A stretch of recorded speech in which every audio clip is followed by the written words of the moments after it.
खुलुमबाय लोगोफोर, गोजोन फुंबिलि बयनिसिमबो। नोंथांमोनखौ गोदान भिडिअ'आव आरो फिन खेबसेबाव बरायनाय जाबाय। आं दिनै नोंथांमोननि सिगाङाव 11 आघन 1431 मायथाइ एबा 27 नभेम्बर 2024 मायथाइनि सानसेनि फानजामुथिखौ फरायथिनो लादों। आसा खालामो नोंथांमोना भिडिअ'खौ नायना मोजां मोनगोन। गिबियावनो दङ मेष राशि। खाफालनि बिथिङाव दिनैनि साना नोंथांनि थाखाय मोनसे मोजां सान जानो हागौ। जुदि नोंथाङा गोबाव समनिफ्रायनो बाथ्रा दान्थेलायनाय आयेनारि आयदायाव लोब्बा दं, अब्ला नोंथाङाबो बेनिफ्राय उदां जागोन। नोंथाङा नोंथांनि हाबाफारिफोरखौ सांग्राङै सानथांखि बानायनांगोन। गोबाव समनिफ्रायनो दिन्दां जानानै थानाय जायखिजाया सोरखारि खामानियाबो आबुं जानो हागौ। नोंथांनि माखासे सानथांखिफोरा फिथाय होगोन, जाय नोंथांनो मोजां मुलाम्फा लाबोगोन।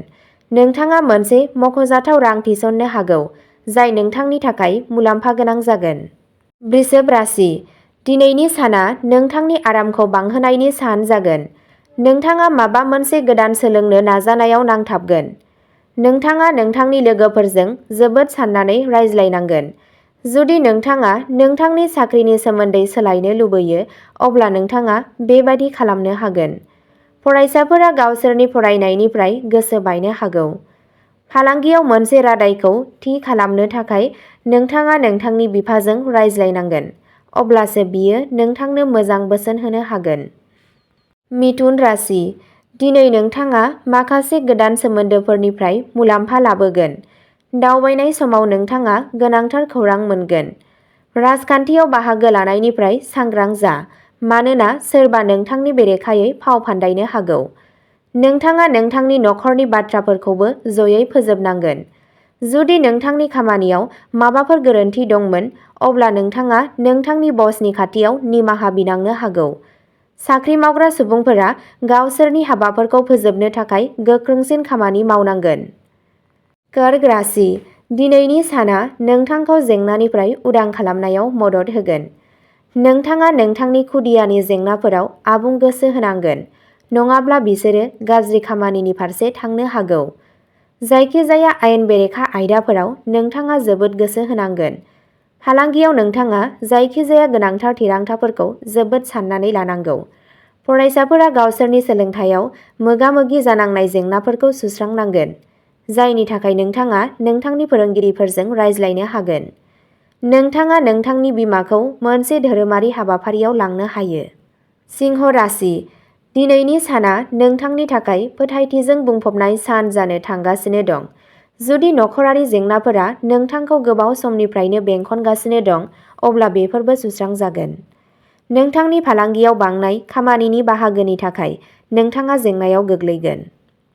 नोंथाङा नोंथांनि बिफानि हेफाजाबजों खामानिजों सोमोन्दो गोनां जायखिजाया थिरांथा लानो हायो। नोंनि सोरगिदिं थानाय आबहावाया गोजोनथाव जागोन। जुदि माबा मोनसे खामानिनि सोमोन्दै माबाफोर गोरोन्थि बुजिलायनाय दंमोन, अब्ला बेखौबो स्रां खालामनाय जागोन। नोंथाङा गोलाव जानथायनि दावबायनायाव थांनो हागौ। कन्या राशि। दिनैनि साना नोंथांनि थाखाय गोबाव समनिफ्रायनो थाबथानाय थानाय खामानिफोरखौ फोजोबनायनि सान जागोन।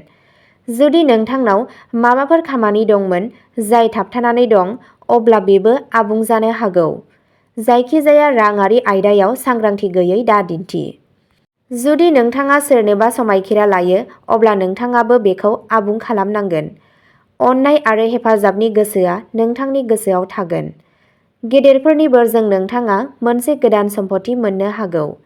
जायखिजाया खामानियाव गोनांथि गैयाजासे बाहागो दाला, नङाब्ला बियो नोंथांखौ माखासे खहा खालामनो हागौ। तुला राशि। दिनैनि साना नोंथांनि थाखाय गेजेर थाखोनि फिथाइ गोनां जानो हागौ।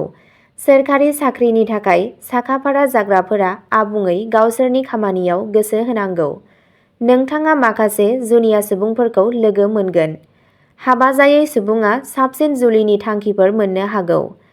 नों गावनि बाजेटआव गोसो होनांगोन, मानोना नों माखासे नाङै खरसाफोरखौ बांहोनो हागौ। फालांगियाव नोंथाङा नखरनि सोद्रोमाफोरनिफ्राय आबुं हेफाजाब मोनगोन। जायखिजाया खामानि जाय थाबथानानै दंमोन, बेबो आबुं जानो हागौ। वृश्चिक राशि। दिनैनि साना नोंथांनि थाखाय धोन आरो जौगानायखौ बांहोगोन। रावजोंबो नाङै बाथ्रा दान्थेलायनायनिफ्राय गोजानाव था, नङाब्ला नोंथाङा नोंथांनि बेसेन गोसा समखौ ओरैनो गारगोन। जुदि नोंथाङा सावस्रिजों सोमोन्दो गोनां जायखिजाया जेंनाजों मोगा-मोगि जानांदोंब्ला बेफोरबो गोबाङैनो सुस्रांजागोन। नोंथाङा गागि सोद्रोमाफोरनि सुबुरुननि सायाव आबुं गोसो होनांगोन। जुदि सोरबा नोंथांनो बोसोन होयो, अब्ला बेयो नोंथांनि थाखाय जोबोद मुलाम्फा गोनां जागोन। बाहागोदारियाव खामानि मावनाया नोंनि थाखाय मोजां जागोन। धनु राशि, दिनैनि साना नोंथांनि थाखाय गोब्राब खामानि मावनायनि सान जागोन। नोंथाङा रावबो गिदिर सुबुंनिफ्राय बोसोन लायाजासे मोनसे सम्पथियाव रां थिसननो हायो।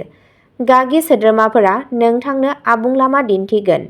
नोंथाङा फालांगियाव माबा मोनसे गोदान मावनो लुबैगोन। फालांगिजों लोब्बा थानाय सुबुंफोरा मोनसे मख'जाथाव जाफुंसारनाय मोननो हागौ। खामानिनि जायगायाव नोंथाङा हानजायारि खामानिनि गेजेरजों खामानि मावनानै नोंथांनि हाबाफोरखौ गोरलैयैनो फोजोबनो हागोन।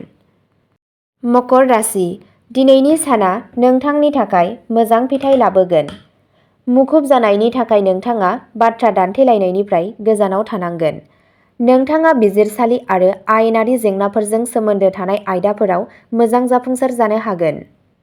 नोंथाङा नोंथांनि खामानियाव जोबोद मुखुब जागोन, नाथाय नोंथाङा नोंथांनि नखरनि जेंनाफोराव आबुं गोसो होनांगौ।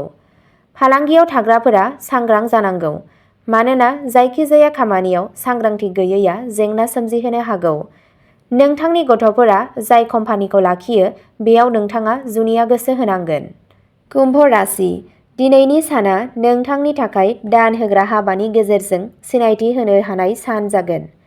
नोंथाङा मोन्नाय मान आरो सन्मानजों जोबोद गोजोननाय मोनगोन।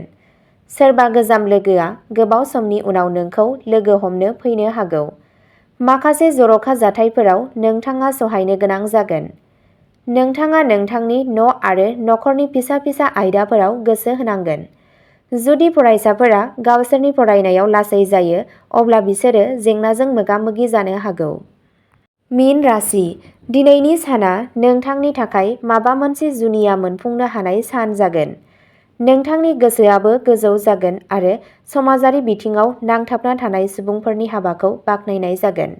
नाथाय नोंथाङा नोंथांनि गोसोआव गाज्रि साननायफोरखौ लाखिनायनिफ्राय गोजानाव थानांगोन। गोबाव समनि उनाव नोंथाङा सासे गोजाननि बाहागिखौ लोगो मोनगोन। जुदि माबा मोनसे खामानिखौ लानानै माबाफोर गोनो-गोथो जादोंब्ला बेबो सुस्रांजागोन। सोरखारि आयदाफोराव सांग्रां जानानै आवगाय, नङाब्ला नोंथांनि जेंनाया बांनो हागौ। अब्ला दिनैनि राशि फरायथिनाया एसेनोसै। नोंथांमोनहा बेबादिनो सानफ्रोमबोनि फानजामुथिखौ मिथिनो थाखाय चेनेलखौ साबस्क्राइब खालामनानै लादो आरो भिडिअखौ नायनानै मोजां मोनदोंब्ला अन्नानै लाइक, शेयार आरो कमेन्टबो खालामनानै होलांब्लानो जाबाय।